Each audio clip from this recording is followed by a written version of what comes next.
of the Civil War, and as such are folk singers, music writers.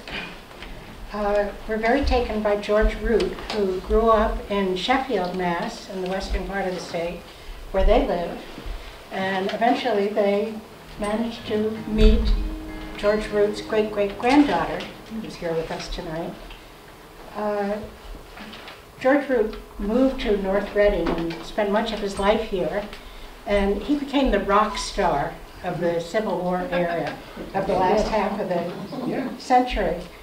Maybe you just heard Graham Dean was mentioning that there'd be times when there were 3,000 people, 10,000 people singing his song. The soldiers sang his song. And he was professionally trained. He cut his eye teeth on the Handel and Haydn Society in Boston and taught himself any number of instruments. The house he lived in was on Eisenhower Park, right across from the pond, right here in town, and it's still there, if you're interested. Kitty corner from the park. No, it isn't marked. No. I guess maybe the Historical Society. That should be a job for someone. Okay. And I should mention tonight's program is put on by the Friends of the Library and the North Reading Historical and Antiquities Society. And if you enjoy any of the programs which the two organizations run, feel free to join and support our efforts. And now I should introduce you to our people. We have Anne Elizabeth Barnes, who is George Root's great-granddaughter. And we have the folk singers, Graham and Barbara Dean. All of them have managed to fight their way through traffic out on the west of the state. And Richard Myers has put together the slides, which you'll see. And I think I covered everything. Thank you. Thank you, Elizabeth.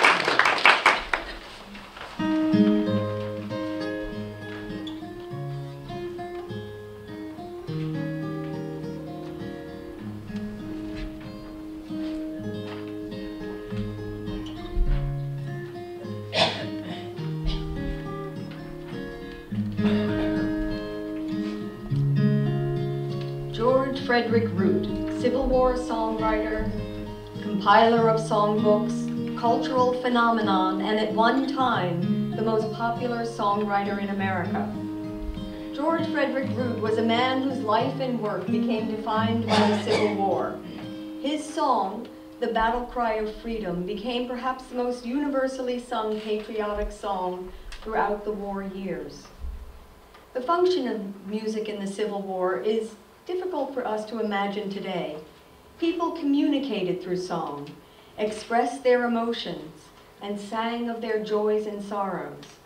During the Civil War, the songs reinforced loyalty to the cause, as well as expressed the grief of those left behind.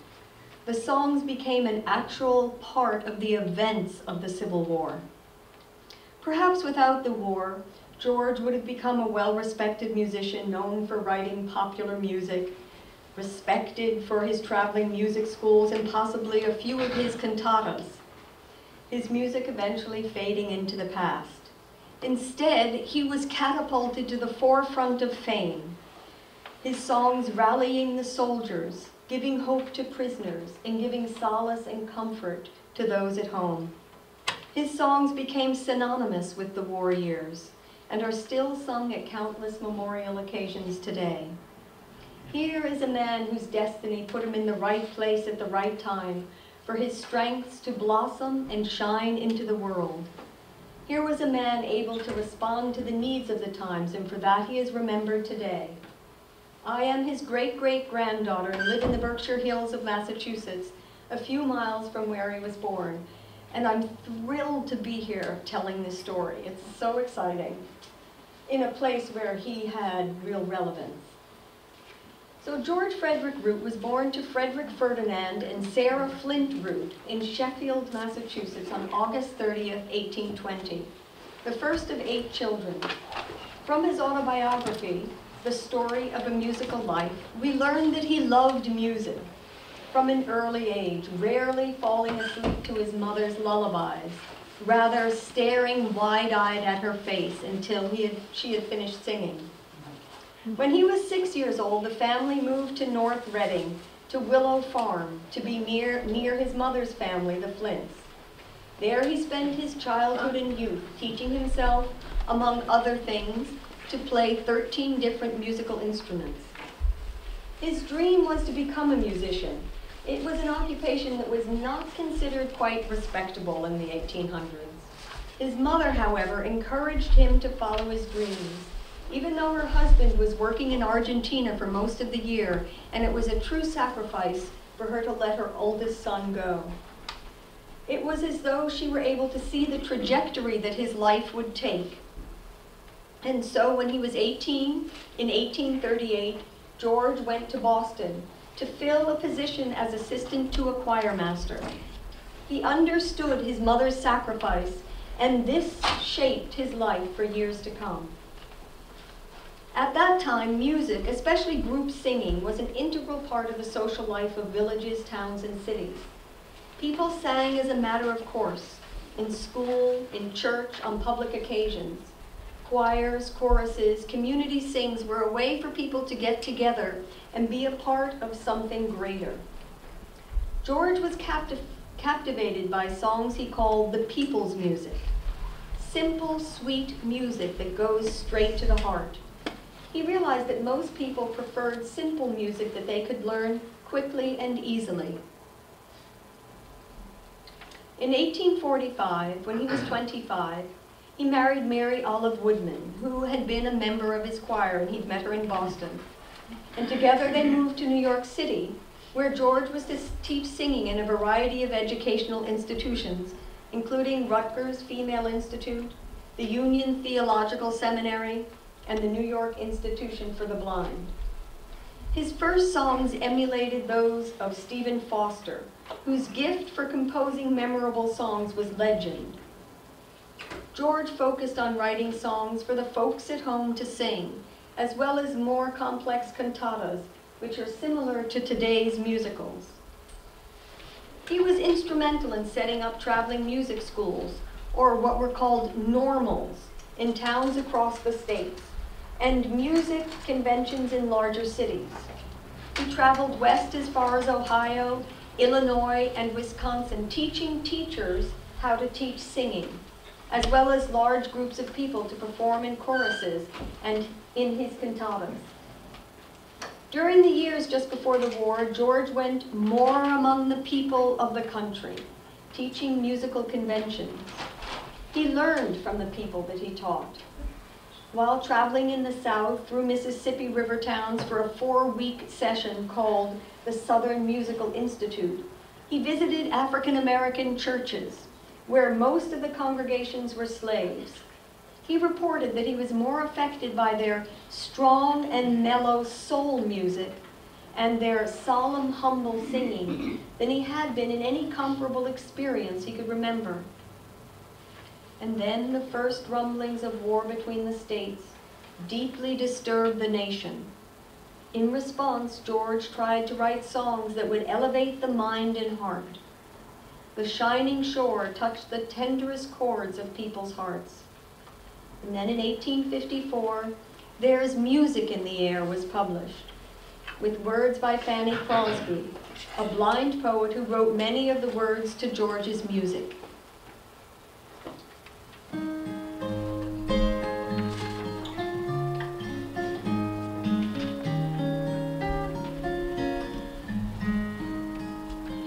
There's music in the air when the infant morn is nigh, and faint the blush is seen on the bright and laughing sky. Many a harp's ecstatic sound with its thrill of joy profound, while we list enchanted there to the music in the air.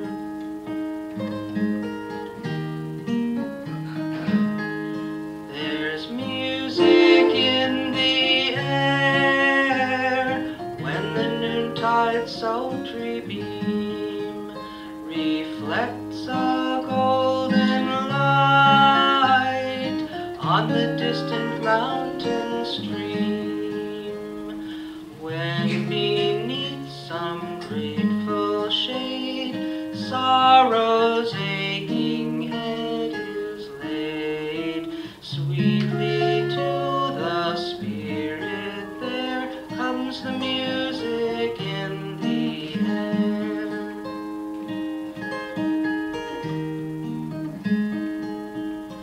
There's music in the air when the twilight's gentle sigh is lost on evening's breast as its pensive beauties die.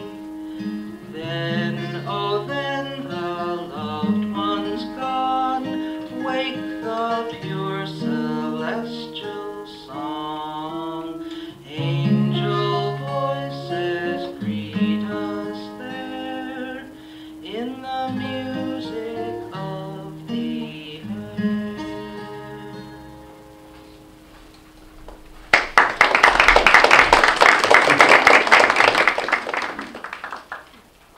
In 1858, his brother Towner, along with a friend, Chauncey Cady, established a music publishing company in Chicago called Root and Cady. George remained closely involved with this enterprise for the rest of his life. In 1859, abolitionist John Brown raided Harper's Ferry for weapons to arm a slave insurrection.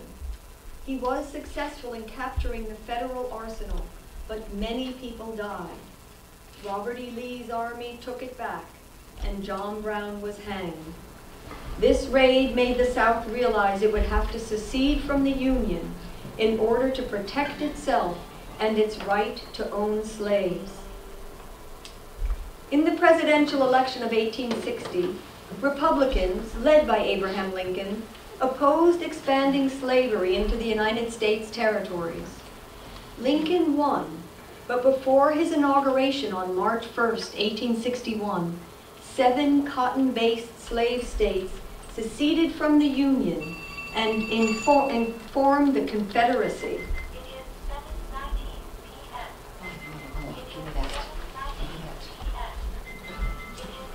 A peace conference failed to find a compromise.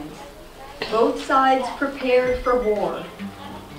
The Confederates had assumed that European countries were so dependent on King Cotton for their industry, they would intervene.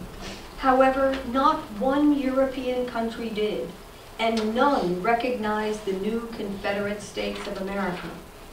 And so the thin edge of the wedge of war was knocked tightly into place.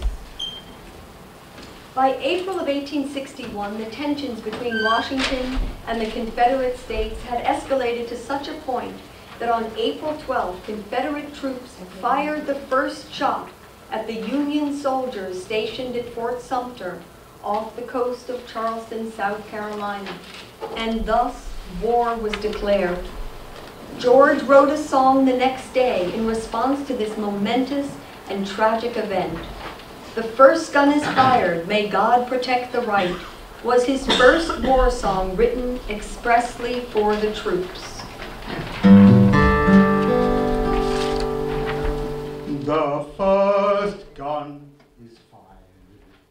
May God protect the right. Let the freeborn sons of the North arise in power's avenging might. Shall the glorious Union our fathers made by ruthless hands be sundered, and we of freedom's sacred rights by traitorous foes be plundered. Arise, arise, arise, and gird ye for the fight, and let our watchword ever be, may God protect the right. The first gun is fired. Its echoes thrill the land, And the bounding heart of the patriot now firmly take their stand. We will bow no more to the tyrant few who scorn our long forbearing, but with Columbia's stars and stripes we'll quench their traitorous daring.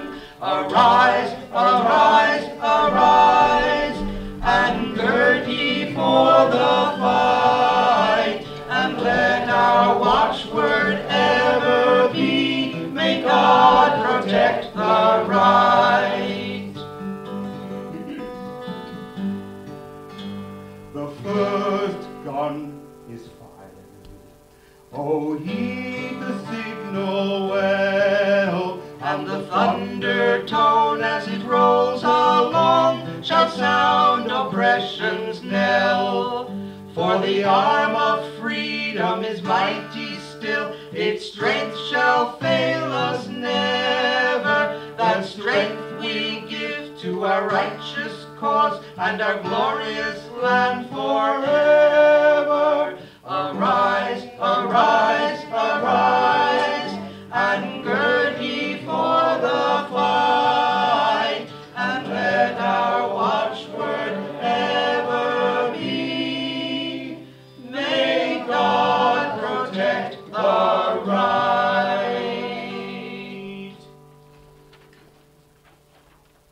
Root wrote in his autobiography, "When anything happened that could be voiced in a song, or when the heart of the nation was moved by particular circumstances caused by the war, I wrote what I thought would then express the emotions of the soldiers or the people." In October of 1861, the Battle of Ball's Bluff brought the war home for George as no other battle did. Near Leesburg, Virginia, men of the 15th Massachusetts Infantry, many of whom were known to George, were defending a bluff over the Potomac River. His friend, Lieutenant William Grout, lost his life.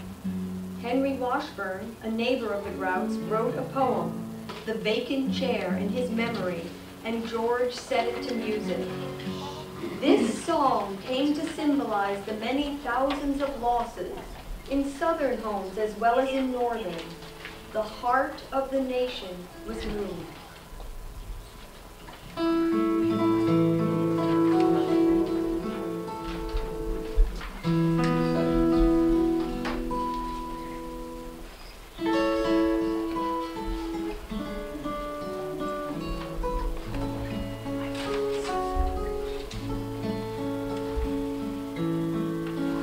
We shall meet, but we shall miss him. There will be one vacant chair. We shall linger to caress him while we breathe our evening prayer. When a year ago we gathered, joy was in his mild blue eye, but a golden cord is severed, and our hopes in ruins lie.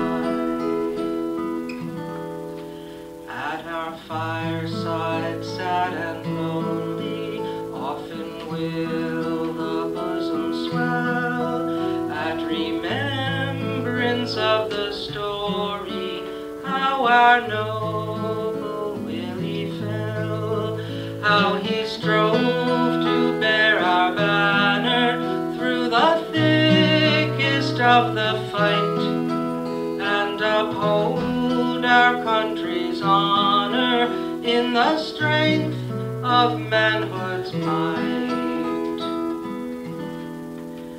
True, they tell us wreaths of glory evermore will deck his brow, but this soothes the anguish only, sweeping o'er our heartstrings now.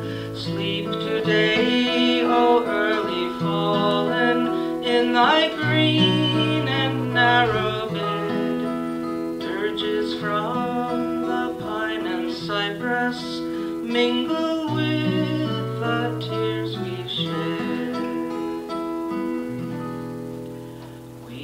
shall meet, but we shall miss him. There will be one vacant chair. We will linger to caress him when we breathe our evening prayer.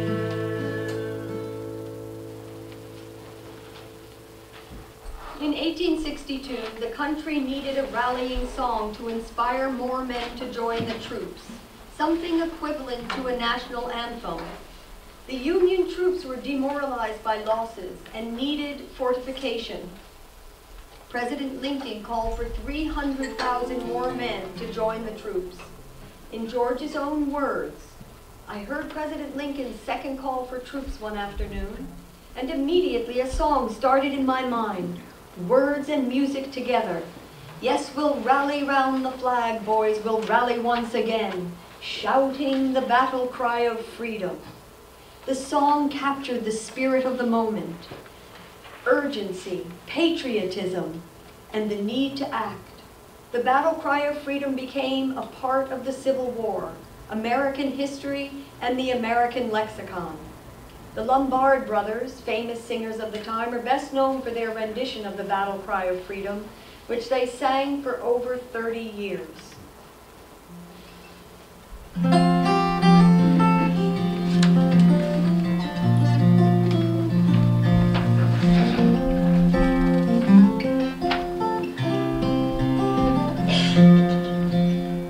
Yes, we'll rally round the flag, boys, we'll rally once again, shouting the battle cry of freedom.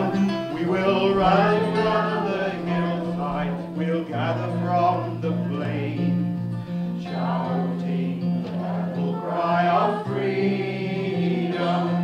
The Union forever, hurrah, boys, hurrah!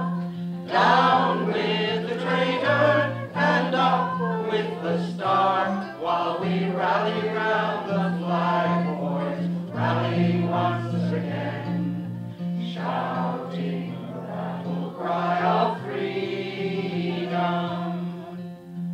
We are springing to the call for 300,000 more, shouting the battle cry of freedom, and we'll fill the vacant ranks of our brothers gone before, shouting the battle cry of freedom. The Union forever, hurrah, boys, hurrah! Down with the traitor and up with the star, while we rally round the flag, boys, rally once again, shouting the battle cry of freedom. We will welcome to our numbers the loyal, true, and brave, shouting the battle cry of freedom. And although he may be poor, he shall never be a slave, shouting the battle cry of freedom. The Union forever, hurrah, boys, hurrah! Down with the traitor and up with the star, while we rally round the flag, boys, rally once again, shouting the battle cry of freedom. So we're springing to the call from the east and from the west, shouting the battle cry of freedom, and we'll hurl the rebel crew from the land we love the best, shouting the battle cry of freedom. The Union forever, hurrah, boys, hurrah! Down with the traitor and up with the star, while we rally round the flag, boys, rally once again, shouting the battle cry of freedom.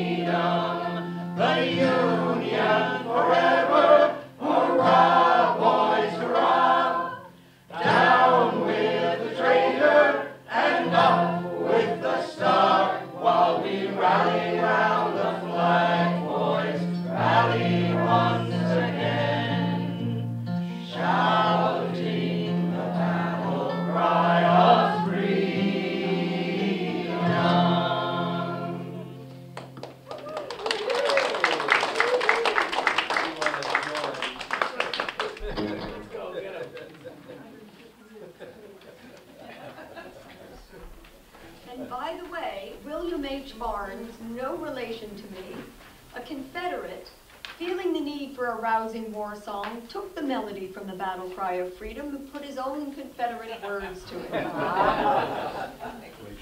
In the 1862, the public couldn't know, but Abraham Lincoln had already decided to free the slaves by proclamation.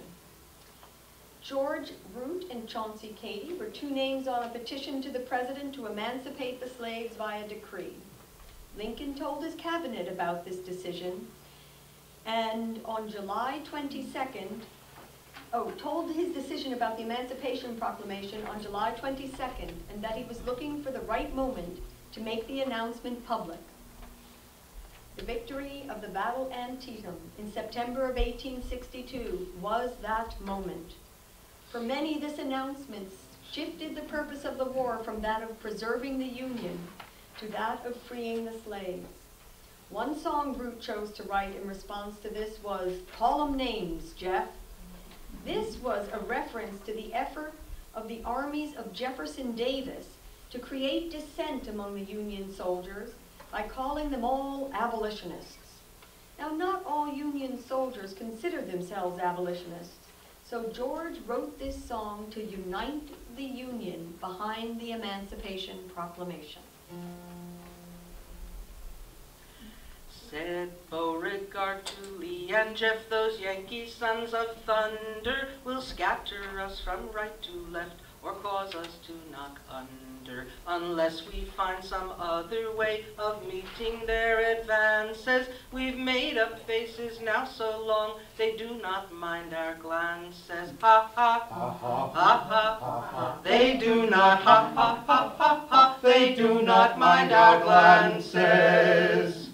Oh, true, said Jeff, I know it well. How shall we change our game, sir? Oh dear, said Lee, I cannot tell. Quoth Beau, we'll call them names, sir. That's good, said Jeff, you've hit it, Beau. Cried Lee, that's what's the matter. We'll call them abolitionists, and then you'll see them scatter. Ha ha, Ha ha, ha ha, ha ha. and then you'll ha ha ha ha ha, and then you'll see them scatter.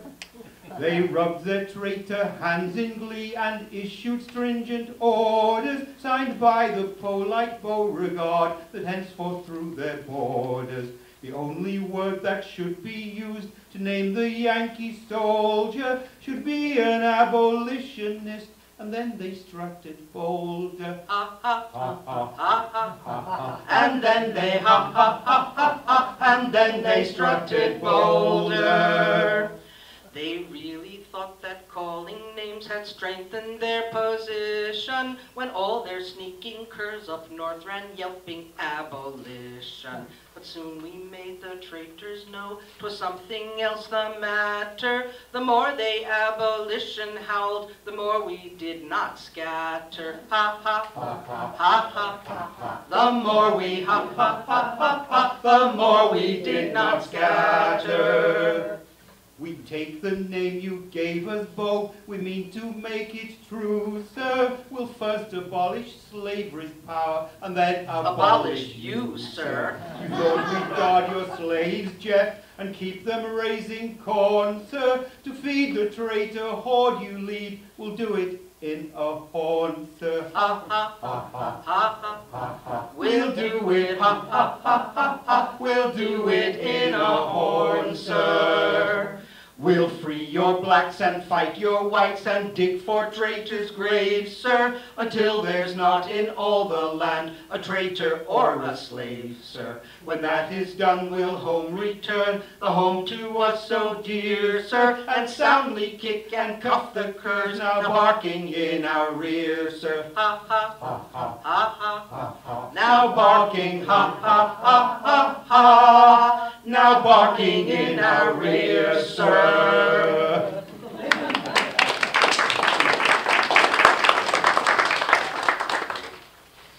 On New Year's Eve of 1863-1864, the African American communities across the states instituted a celebratory vigil called Night Watch to mark the occasion of the Emancipation Proclamation.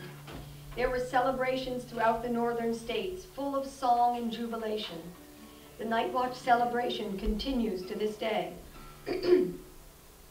Of course, we forget that during that time, as in our present time, there were neighbors and community members all over the North and the rest of the country who did not share their president's views and were all for preserving the Union, not fighting against slavery.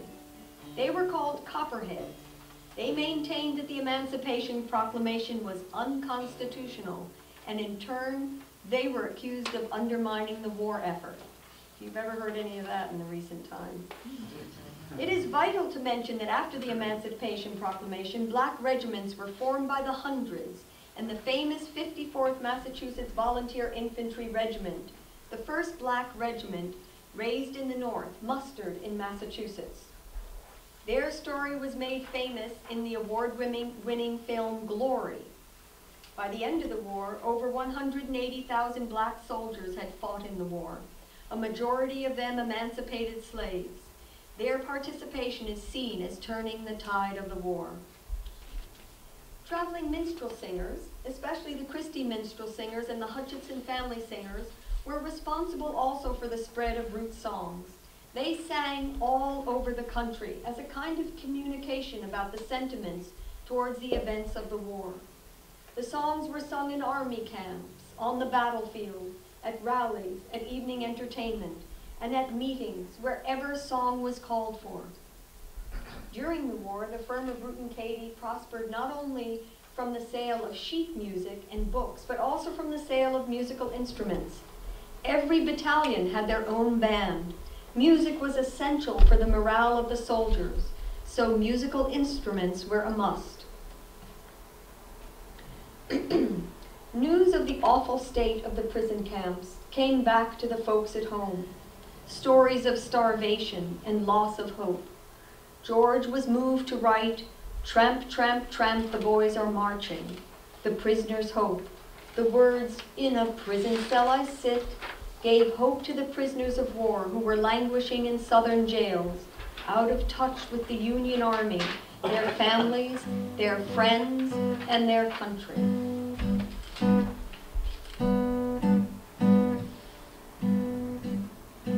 In the prison cell I sit, thinking, Mother dear, of you, and our bright and happy home so far away. And the tears, they fill my eyes, spite of all that I can do, though I try to cheer my comrades and be gay. Tramp, tramp, tramp, the boys are marching. Cheer up, comrades, they will come. And beneath the starry flag we shall breathe the air again of the free land in our own beloved home. In the battlefront we stood when their fiercest charge they made, and they swept us off 100 men or more. But before we reached their lines, they were beaten back dismayed, and we heard the cry of victory o'er and o'er. Tramp, tramp, tramp, the boys are marching. Cheer up, comrades, they will come.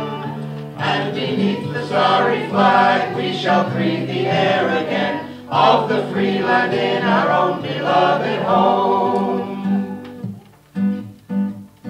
So within the prison cell we are waiting for the day that shall come to open wide the iron door. And the hollow eye grows bright, and the poor heart almost gay, as we think of seeing home and friends once more. Tramp, tramp, tramp, the boys are marching. Cheer up, comrades, they will come. And beneath the starry flag we shall breathe the air again of the free land in our own beloved home. Tramp, tramp, tramp, the boys are marching. Cheer up, comrades, they will come. And beneath the starry flag we shall breathe the air again of the free land in our own beloved home.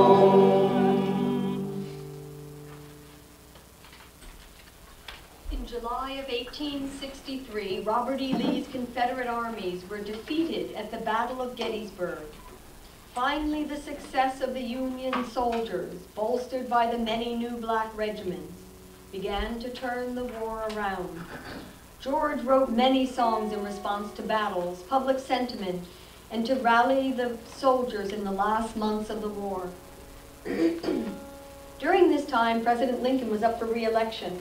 He knew the Emancipation Proclamation had made him unpopular with many, but felt not entirely unworthy to be trusted with the place. Many Northerners were tired of the war and didn't think Lincoln had a chance of winning it. Several campaign songs were written to the tune of the battle cry of freedom, and George wrote, "Stand by the President. Though traitors breathe their discontent and Southern hosts rebel, stand firmly by the President, and all will yet be well." Ulysses S. Grant took command of all the Union armies in 1864, and finally General Sherman took Atlanta, Grant took Richmond, and the Union victories came at last. The end of the war was in sight, and Lincoln's presidential victory meant he could finally push for a constitutional amendment to abolish slavery everywhere in the United States, which he did in 1865 when Congress approved the 13th Amendment on the 31st of January. The Union armies attacked the Confederacy from all directions, and the defending Confederate Army lost battle after battle, leading to Lee's surrender at Appomattox Courthouse. On April 9, 1865, the country rejoiced. The war was finally over, but at what a cost? In the final reckoning, more American lives were lost in the Civil War than in all other wars combined, including the two world wars, Korea, Vietnam, Afghanistan, and Iraq. Over 750,000 people died, both soldiers and civilians.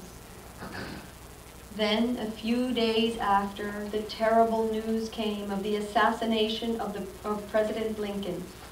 George's song, written upon hearing the news, "Farewell, Father, Friend, and Guardian," expressed the grief of the nation. It was sung as Abraham Lincoln's lonesome funeral train, with his embalmed body in state, wended its heartbroken journey 1,600 miles home to Springfield, Illinois, over a 2-week period. Crowds lined the tracks, hoping for a last glimpse of their beloved leader. In larger cities, Lincoln's coffin was processed through the streets. In Chicago, 36,000 people marched in procession with his coffin, to the muffled beat of drums and the tolling of church bells.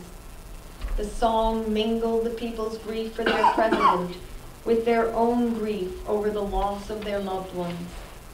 For 30 hours, continuous music rang throughout Chicago.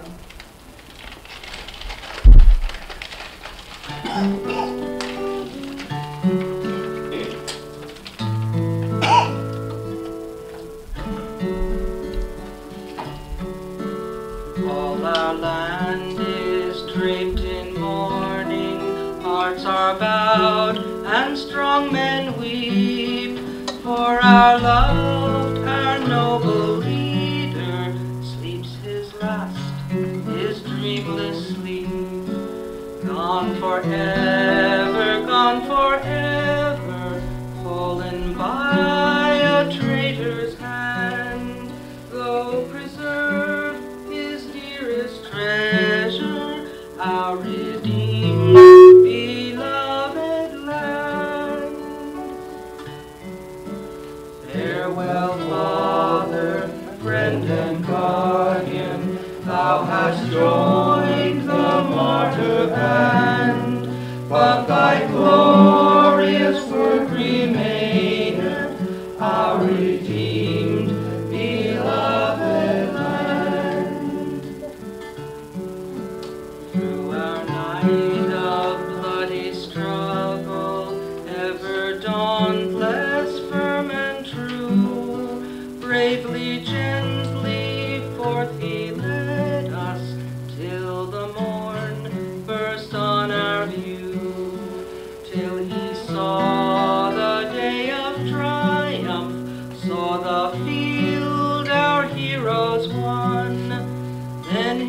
honored life was ended, then his glorious work was done.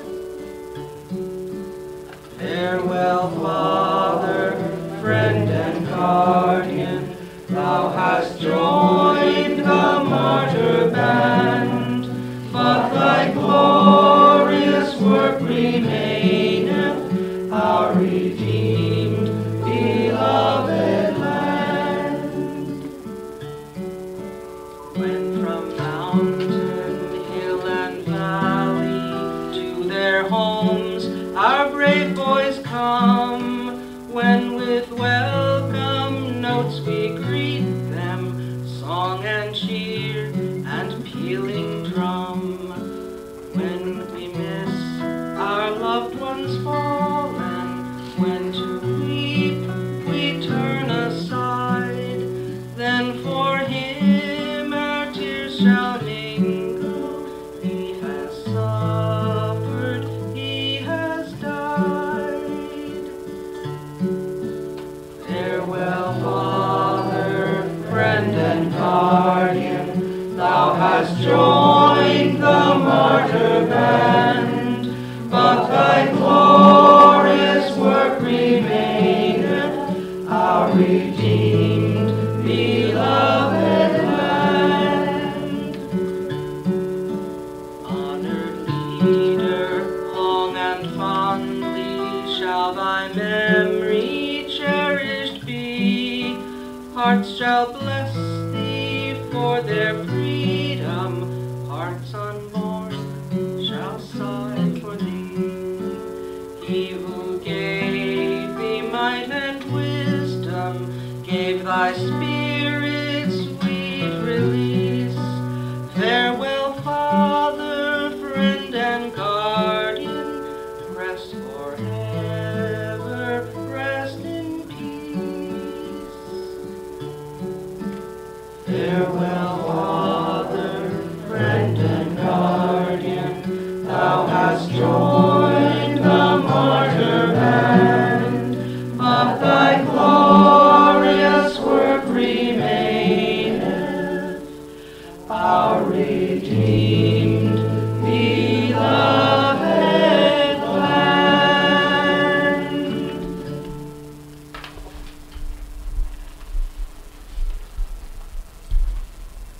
Throughout the war and long afterwards, George's songs were remembered as the companions of the army campfires, the soldiers' cheer on many long and weary marches, and their inspiration on the very field of battle. As was often described, the soldiers might have been singing one of the songs minutes before they gave their lives for the Union. At a memorial celebration, a Confederate Army major was heard to say to Root, "Sir, if we had had your songs, we would have whipped you out of your boots." For the next 30 years, George continued to compose songs, hymns, and cantatas. He wrote for periodicals, compiled music books, taught in normals across the states, and remained prolific and current, picking his issues and themes carefully to reflect his deepest concerns. The Great Chicago Fire of 1871 destroyed the offices of Root and Katie. They lost their entire inventory, but almost all of the music plates were saved. Within months, they had set up business in another location with changes in management. The business finally settled on the name George F. Root and Sons, with my great-grandfather, Charles Towner Root, the principal owner. Throughout the years, Root had become the voice for what Lincoln called public sentiment. He continued composing music that echoed the voice of the people and reflected issues of the day. He wrote songs that brought attention to the efforts of farmers to feed the nation. The Hand That Holds the Bread was dedicated to the farmers of America when railroads were taking control of agricultural land and monopolizing the handling and shipping of farm produce. He voiced the protests of farmers threatened by monopolies and falling prices. He championed the formation of unions to protect the workers and set many a protest song to music,